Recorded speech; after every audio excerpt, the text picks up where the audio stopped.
Assalamualaikum warahmatullahi wabarakatuh. Alhamdulillahirabbil alamin. Wassalatu wassalamu ala asrofil anbiya'i wal mursalin wa ala alihi wa sahbihi ajma'in amma ba'du. Perkenalkan, nama saya Muhammad Fisan Ananta dari kelas 11 IPS 3. Saya akan mempresentasikan kedudukan dan fungsi Al-Quran dan kitab-kitab Allah yang lainnya. Yang pertama, Al-Quran. Pengertian Al-Quran adalah kitab suci agama Islam. Umat Islam percaya bahwa Al-Quran merupakan puncak dan penutup wahyu Allah yang diperuntukkan bagi manusia, dan bagian dari rukun iman yang disampaikan kepada Nabi Muhammad SAW melalui para malaikat Jibril alaihissalam, dan sebagai wahyu pertama yang diturunkan Rasulullah SAW, sebagaimana terdapat dalam surat Al-Alaq ayat 1-5. Quran merupakan salah satu kitab yang mempunyai sejarah yang panjang yang dimiliki oleh umat Islam dan sampai sekarang masih terjaga keasliannya. Al-Quran menurut etimologi atau bahasa yang yaitu bacaan atau yang dibaca. Kata Al-Quran adalah bentuk masdar dari fi'il Qur'an yang diartikan dengan arti isim maf'ul, yaitu yang dibaca atau bacaan. Adapun fungsi Al-Quran dan tujuan Al-Quran yang diturunkan sebagai berikut. 1. Sebagai petunjuk manusia. Sudah tidak diragukan lagi bahwa Al-Quran memberikan petunjuk dalam persoalan-persoalan akidah, syariah, dan akhlak. Dan Allah Subhanahu wa Ta'ala telah menugaskan Rasulullah SAW untuk memberikan keterangan yang jelas. Sumber pokok ajaran Islam. Allah Subhanahu wa Ta'ala menjelaskan dengan firman-Nya antara lain Quran surat Al-An'am ayat 38. Sudah tidak disangkal lagi bahwa di dalam Al-Quran Allah telah menerangkan segala sesuatu yang diperlukan manusia baik di dunia maupun di akhirat. Di dalam Al-Quran, Allah Subhanahu wa Ta'ala telah menjelaskan kaidah-kaidah syariat serta hukum-hukumnya yang cocok untuk diterapkan di segala zaman dan tempat, serta diperuntukkan bagi seluruh umat manusia, tidak dibatasi untuk suatu golongan atau suatu bangsa saja. Dan di dalam Al-Quran, Allah menerangkan hukum yang menyeluruh atau kulli, akidah yang tegas, dalil atau hujah yang kuat dan akurat untuk menyatakan kebenaran agama Islam. Karena itulah, maka Al-Quran dapat berlaku sepanjang zaman. Hukum-hukumnya yang menyeluruh terus dijadikan sumber hukum bagi hukum-hukum yang lain. Peringatan yang ketiga, peringatan dan pelajaran bagi manusia. Di dalam Al-Quran banyak terdapat kisah para nabi atau rasul beserta umatnya. Adapun yang mengungkap kebaikan-kebaikannya, yaitu kepatuhan dan ketaatan umat kepada rasulnya, dan ada yang mengungkapkan keburukan-keburukannya, yaitu keingkaran dan kesombongan umat terhadap rasulnya. Kesemuanya itu merupakan peringatan atau pelajaran bagi kita. Kisah-kisah dalam Al-Quran tidak hanya dimaksudkan untuk menguraikan sejarah, melainkan yang terpenting ialah menggambarkan bagaimana cara yang ditempuh oleh para nabi dan rasul terdahulu dalam mengembangkan dan menyeru kepada kebenaran. Adapun kedudukan Al-Quran dalam Islam. Bagi umat Islam, bahwa Al-Quran adalah sumber yang asasi bagi syariat, hukum Islam. Dari Al-Quran lah dasar-dasar hukum Islam beserta cabang-cabang yang digalinya. Bagi agama Islam, agama yang dianut oleh ratusan juta jiwa di seluruh dunia, merupakan way of life yang menjamin kebahagiaan hidup pemeluknya di dunia dan di akhirat kelak.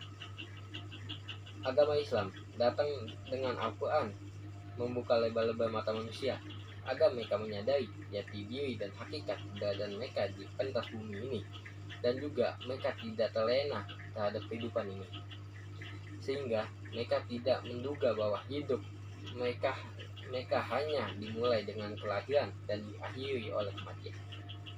Al-Quran mengajak mereka berpikir untuk kekuasaan Allah untuk mencapai kebahagiaan hidup di akhirat kelak. Manusia memerlukan peraturan-peraturan untuk mencapai hal tersebut. Yang kedua, ada kitab suci Injil, diturunkan kepada Nabi Isa alaihissalam agar menjadi petunjuk dan tuntunan bagi Bani Israel. Firman Allah Subhanahu wa Ta'ala dalam surat Al-Maidah ayat 46 yang berbunyi, wa qafain a'udzubillahi minasyaitonir rajim. Bismillahirrahmanirrahim. Wa qafaina ala salihim bi isab ni Maryam musaddiqal lima baina yakdihi minat Taurati wa atanahul Injila fihi hudda wa nur wa musaddiqal lima baina yadayhi minat Taurati wa hudda wa mau'izatan lil muttaqin. Yang berbunyi, dan kami teruskan jejak mereka dengan mengutus Isa dan Maryam membenarkan kitab yang sebelumnya, yaitu Taurat, dan kami menurunkan Injil kepadanya. Di dalam terdapat petunjuk dan cahaya, dan membenarkan kitab yang sebelumnya, yaitu Taurat, dan sebagai petunjuk serta pengajaran untuk orang-orang yang bertakwa. Kitab suci Injil memuat ajaran pokok antara lain yang ini. Terdapat perintah agar kembali kepada tauhid yang murni, ajaran yang menyempurnakan kitab Taurat. Terdapat ajaran agar hidup sederhana dan menjauhi sifat tamak, penjelasan atau pembenaran terhadap kitab-kitab yang turun sebelumnya. Diturunkan kitab Injil sebagai pemberi petunjuk pada umat manusia pada masa itu, untuk memberi peringatan tentang tanda-tanda kebesaran Tuhan. Selanjutnya, kitab suci Taurat. Kitab ini diturunkan kepada Nabi Musa alaihissalam sebagai pedoman dan petunjuk bagi Bani Israel. Allah Subhanahu wa taala berfirman dalam surat Al-Isra ayat 2 yang berbunyi, wa a'udzubillahi minasyaitonir rajim. Bismillahirrahmanirrahim. Wa ataina Musal kitaba wa ja'alnahu hudan lil bani Israil. Yang artinya, dan kami memberikan kepada Musa kitab Taurat, dan kami jadikannya petunjuk bagi Bani Israel dengan firman, janganlah kamu mengambil pelindung selain aku. Terdapat isi kandungan kitab Taurat meliputi hal-hal seperti berikut.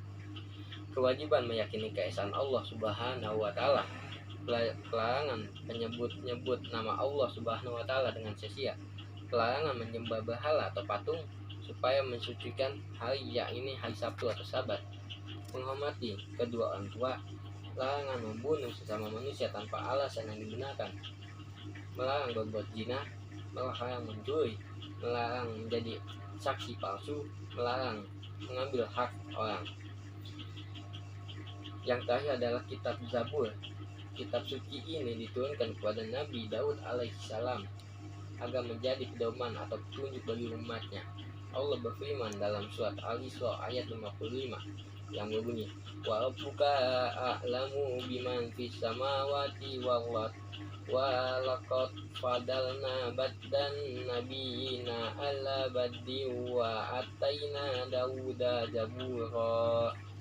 Yang artinya, dan Tuhanmu lebih mengetahui siapa yang di langit dan di bumi, dan sungguh kami telah memberikan kelebihan kepada sebagian nabi-nabi atas sebagian yang lainnya, dan kami berikan Zabur kepada Daud. Shadaqallahul azim. Kitab suci ini berisi kumpulan yang nyanyian-nyanyian dan pujian kepada Allah Subhanahu wa taala atas segala nikmat yang dikaruniakannya. Selain ini, berisi doa, nasihat, zikir, serta kata-kata hikmah bagi orang-orang yang non-muslim, yaitu Yahudi dan Nasrani.